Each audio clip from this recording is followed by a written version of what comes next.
வணக்கம் நண்பர்களே. Tamil Nadu பாலிடிக்ஸில் talk of the டவுனாக இருக்கக்கூடிய முக்கியமான டாப்பிக்கை இந்த பதிவில் பார்க்க போகிறோம். திமுகவுடைய இளைஞரணியுடைய தலைவர் உதயநிதி ஸ்டாலின் அவர்கள் திமுக மற்றும் திமுகவுடைய கூட்டணி கட்சி வேட்பாளர்களை ஆதரித்து பிரச்சாரத்தில் களமிறங்கியிருக்காரு. எப்போதும் போல 2021 சட்டமன்ற தேர்தலில் எப்படி ஒரு செங்கக்கல்லை பிடிச்சிட்டு எய்ம்ஸ் அப்படின்னு சொல்லிட்டு ஒரு செங்கக்கல்லை பிடிச்சிட்டு பிரச்சாரத்தை மேற்கொண்டாரோ அதே மாதிரியான பிரச்சாரத்தை இப்பயும் மேற்கொண்டு இருக்காரு. அதே செங்கக்கல்லை எடுத்துட்டு பிரச்சாரத்தை மேற்கொள்றாரு. இது குறித்து உங்களுடைய பார்வை என்ன அப்படின்னு நிறைய பேர் கேள்விகளை எழுப்புறாங்க. நம்ம ஷார்ட்டா ஒரு விஷயத்தை சொல்லலாம்.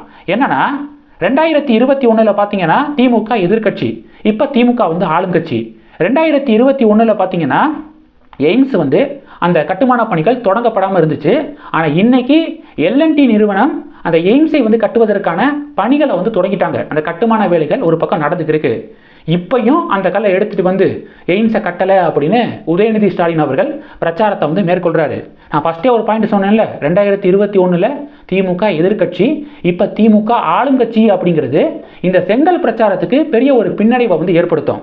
காரணம், 2021 திமுக எவ்வளவு தேர்தல் வாக்குறுதிகளை கொடுத்திருந்தாங்க. ஃபார் எக்ஸாம்பிள், ஆட்சிக்கு வந்தா 5 ரூபா 4 ரூபா பெட்ரோல் டீசல் மீதான வரியை குறைப்போம், விலையை குறைப்போம் அப்படின்னு சொன்னாங்க. மாணவர்களுடைய கல்வி கடன் தள்ளுபடி செய்யப்படும், ரத்து செய்யப்படும் அப்படின்னு சொன்னாங்க. சிலிண்டருக்கு 100 ரூபாய் மானியம் வழங்கப்படும் அப்படின்னு சொன்னாங்க. நீட் தேர்வு ரத்து செய்யப்படும் அப்படின்னு சொன்னாங்க. அடுத்து பார்த்தீங்கன்னா மாதம் மாதம் மின் கணக்கீடு, கரண்ட் பில் மாசம் மாசம் எடுப்போம், மாசம் மாசம் கட்டுற மாதிரியான ஒரு சூழலை கொண்டு வருவோம் அப்படின்னு சொன்னாங்க. இது மாதிரி திமுக தரப்புல கொடுக்கப்பட்ட முக்கியமான தேர்தல் வாக்குறுதிகள் இதெல்லாம் இன்னும் திமுக நிறைவேற்றல. அப்ப இப்ப 2021 மாதிரியே அந்த செங்கக்கல்லை வச்சுட்டு மறுபடியும் அதே மாதிரியான பிரச்சாரத்தை மேற்கொள்ளும் போது இயல்பாகவே மக்கள் மத்தியில ஒரு கேள்வி வரும்.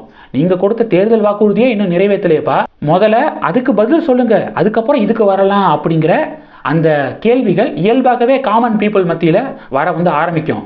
அப்படி எவ்வளவு கூட்டம் வருது, உதயநிதி ஸ்டாலின் அவர்கள் பேசுறத நல்லா கிளாப் பண்ணி கேட்கறாங்களே அப்படின்னு சில பேர் கேட்கலாம். உடனே பாஜக ஒரு பதிவு போடுறாங்க, ஒரு வீடியோ. அந்த வீடியோல உதயநிதி ஸ்டாலின் அவர்களுடைய அந்த பிரச்சாரத்துக்கு கூட்டிட்டு வரப்பட்ட அந்த மக்கள் இருக்காங்களே, அவங்களுக்கு பணம் செட்டில் பண்ணக்கூடிய ஒரு வீடியோ வெளிவந்திருக்கு பாருங்க. அப்ப அந்த கூட்டம்லாம் தன்னெழுச்சியாக உதயநிதி ஸ்டாலின் அவர்கள் பேசுறதை கேட்கணும் அப்படிங்கிறதுக்காக வந்த கூட்டம் கிடையாது, காசு கொடுத்து கூட்டிட்டு வரப்பட்ட கூட்டம் அப்படின்னு சொல்லிட்டு பாஜக பதிவுகளை போடுறாங்க. இது ஒண்ணு. அந்த தேர்தல் வாக்குறுதிகள், அதாவது பிரச்சாரத்தில் உதயநிதி ஸ்டாலின் அவர்கள் என்ன பேசுறாரு அப்படின்னா, ஃபர்ஸ்ட் எடுத்தோன்னே புதிய கல்விக் கொள்கை இருக்கு பார்த்தீங்களா, புதிய கல்விக் கொள்கையை மத்திய அரசாங்கம் கொண்டு வர பார்க்குறாங்க. அதோட நோக்கமே என்ன அப்படின்னா, தமிழக மாணவர்கள் படிக்கக்கூடாது அப்படிங்கிறதா அதனுடைய நோக்கம். குலக்கல்வியை கொண்டு வர பார்க்குறாங்கம்மா அப்படின்னு சொல்லிட்டு இந்த புதிய கல்விக் கொள்கைக்கு எதிராக உதயநிதி ஸ்டாலின் அவர்கள் ரொம்ப ஆவேசமாக கொந்தளிச்சிருக்காரு. இந்த பக்கத்து தேடி பார்த்தீங்க அப்படின்னா PM ஸ்ரீ பள்ளிகள் திட்டம் இருக்கு பார்த்தீங்களா, நாடு முழுவதும் 11,500 பள்ளிகளை தேர்ந்தெடுத்து அந்த பள்ளிகளுடைய இன்ஃப்ராஸ்ட்ரக்சரை டெவலப் பண்ணுறதா இந்த PM ஸ்ரீ பள்ளிகள் திட்டத்துடைய நோக்கம். சமீபத்தில் ஒரு செய்தி வந்துச்சு, என்ன தெரியுமா? PM ஸ்ரீ பள்ளிகள் திட்டம், இந்த திட்டத்தில் தமிழக அரசாங்கமும் சேரப்போகுது, மத்திய அரசாங்கத்துக்கும் தமிழக அரசாங்கத்துக்கும் இடையே ஒப்பந்தம் கூடிய விரைவாக சைன் ஆக போகுது அப்படிங்கிற ஒரு அப்டேட்டை பார்க்குறோம். இப்போ ஏன்டா இதை சொல்கிற அப்படின்னா, இந்த PM ஸ்ரீ திட்டத்துக்கு கீழே வரக்கூடிய தமிழகத்தில் அமைக்கப்படக்கூடிய பள்ளிகள் இருக்குல்ல, அந்த பள்ளிகள் முழுக்க முழுக்க தேசிய கல்விக் கொள்கை, புதிய கல்விக் கொள்கை படிதான் அந்த பள்ளிகள் இயங்கும் அப்படிங்கிறது தெரிய வருது. பிரச்சாரத்தில் உதயநிதி ஸ்டாலின் அவர்கள் புதிய கல்விக் கொள்கைக்கு எதிராக பேசுறாரு. அவர் மினிஸ்டராக இருக்கக்கூடிய திமுக அரசாங்கம் புதிய கல்விக் கொள்கை படி இயங்கக்கூடிய பள்ளிகள் கொண்டு வர போறாங்க மத்திய அரசாங்கம். அந்த மத்திய அரசாங்கத்தோட திமுக அரசாங்கம் ஒப்பந்தம் போட்டிருக்காங்க அப்படிங்கிறத பார்க்க முடியுது. அப்ப உதயநிதி ஸ்டாலின் அவர்கள் பேசுறதுக்கும் இப்ப இந்த ஒப்பந்தத்துக்கும் இடையே எவ்வளவு பெரிய முரண்பாடு இருக்கு அப்படிங்கிறத நம்ம யோசிக்கணும். ரெண்டாவது, கோவிட் தடுப்பூசி குறித்து பேசியிருக்காரு. கொரோனா வந்துச்சுல, இந்த கொரோனா வரும்போது மோடி என்ன பண்ணாரு அப்படின்னா, மெழுகுவத்தி ஏத்துங்க, விளக்கு ஏத்துங்க, தட்டு இதெல்லாம் வச்சு அடிங்க அப்படின்னு சொல்லிட்டு பேசினாரு. ஆனால் நம்ம முதல்வர் ஸ்டாலின் அவர்களோ கொரோனா தடுப்பூசியை போட்டுக்கிட்டு அந்த கிட்டு இருக்கு பார்த்தீங்களா, இந்த கவச உடை, அதை அணிந்து கொரோனா வார்டுக்குள்ளேயே போய் நலம் விசாரித்தவர் நம்ம முதல்வர் ஸ்டாலின் அவர்கள் அப்படின்னு சொல்லிட்டு பேசியிருக்காரு. இதில் டேட் எடுத்து பார்த்தீங்க அப்படின்னா, முதலமைச்சர் ஸ்டாலின் அவர்கள் ஊசி போடுறதுக்கு முன்பாகவே பிரதமர் மோடி அவர்கள் ஊசி போட்டாரு, கொரோனா தடுப்பூசி போட்டுக்கிட்டாரு அப்படிங்கிறது ஃபேக்ட். ரெண்டாவது என்ன அப்படின்னா, இந்த கோவிட் தடுப்பூசியை கொண்டு வரதுக்கு மத்திய அரசாங்கம் எவ்வளவு பிரச்சனைகளை ஃபேஸ் பண்ணியிருக்காங்க அப்படிங்கிறது தெரியுமா? உதாரணத்துக்கு இந்த கொரோனா தடுப்பூசியை தயாரிப்பதற்கான அந்த ரா மெட்டீரியல்ஸ் இருக்குல்ல, அந்த ரா மெட்டீரியல்ஸை அமெரிக்கா தரமாட்டேன் அப்படின்னு சொல்லிடுறாங்க ஒரு கட்டத்தில். ஏன்னா எங்களுக்கே பற்றாக்குறையாக இருக்குது, அதனால நாங்கள் இந்தியாவுக்கு தரமாட்டோம் அப்படின்னு சொல்கிறாங்க. உடனே நம்ம மத்திய அரசாங்கம் என்ன பண்ணுறாங்கன்னா அஜித் தோவல் அவர்கள் அனுப்புகிறாங்க அமெரிக்காவுக்கு. அனுப்பி அஜித் தோவல் அவர்கள் அமெரிக்காவுடைய பாதுகாப்பு ஆலோசகர்கிட்ட பேச்சுவார்த்தை நடத்துறாரு. அந்த பேச்சுவார்த்தை நடந்து 2 மணி நேரத்தில் அமெரிக்கா இந்தியாவுக்கான ரா மெட்டீரியல்ஸை நாங்கள் அனுப்புவோம் அப்படின்னு சொல்லிடுறாங்க. அப்போ எவ்வளவு முக்கியமான டிப்ளமசி சம்மந்தப்பட்ட விஷயம் அப்படிங்கிறத பாருங்க.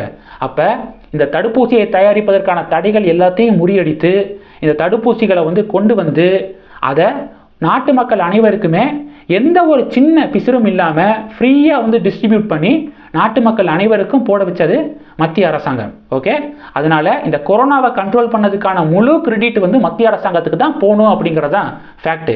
நீங்கள் கொஞ்சம் தேடி பார்த்தாலே, கூகுளில் டைப் பண்ணி பார்த்தாலே இது போன்ற உண்மைகளை நீங்கள் புரிஞ்சுக்க முடியும். ஓகே, ஆக மொத்தம் உதயநிதி ஸ்டாலின் அவர்களுடைய இந்த பிரச்சாரங்கள் எல்லாமே இப்படி தான் இருக்குது அப்படின்னு பாஜகவினர் ஒரு விமர்சனத்தை முன்வைக்கிறாங்க.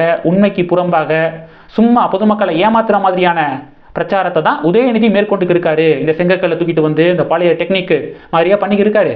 அதெல்லாம் இப்போ வேலைக்காகாது. பொதுமக்கள் சிந்திக்க ஆரம்பிச்சிட்டாங்க. தேர்தல் வாக்குறுதி ஒன்றையும் நிறைவேற்றல, இவங்க மழையபடி அந்த செங்கலை எடுத்துட்டு ஸ்டன் பண்ணிக்கிருக்காங்க அப்படின்னு பொதுமக்களே புரிஞ்சுக்கிறாங்க அப்படின்னு பாஜக விமர்சனங்கள் முன்வைக்கிறத பார்க்க முடியுது. தமிழக பாஜகவுடைய மாநில தலைவர்கிட்ட அண்ணாமலை அவர்கள்ட்ட இது குறித்து கேள்வி கேட்கும்போது, என்ன மறுபடியும் செங்கலை தூக்கிட்டு வந்துட்டாரு உதயநிதி அப்படின்னு கேள்வி கேட்கும்போது அண்ணாமலை ஒரே வரியில முடிச்சாரு.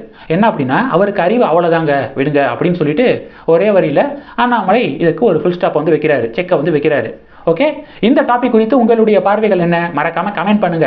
உதயநிதி ஸ்டாலின் அவர்கள் மறுபடியும் செங்கலை தூக்கிட்டு பிரச்சாரம் மேற்கொள்றது உண்மையிலே திமுகவுக்கு சப்போர்ட்டா அமையுமா இல்ல நெகட்டிவா அமையுமா அப்படிங்கறத கமெண்ட் செக்ஷன்ல கருத்துக்களாக நீங்க தெரியப்படுத்தலாம். இந்த வீடியோ பிடிச்சிருந்துச்சுன்னா லைக் பண்ணுங்க, ஷேர் பண்ணுங்க, மறக்காம நம்ம சேனலை சப்ஸ்கிரைப் பண்ணுங்க.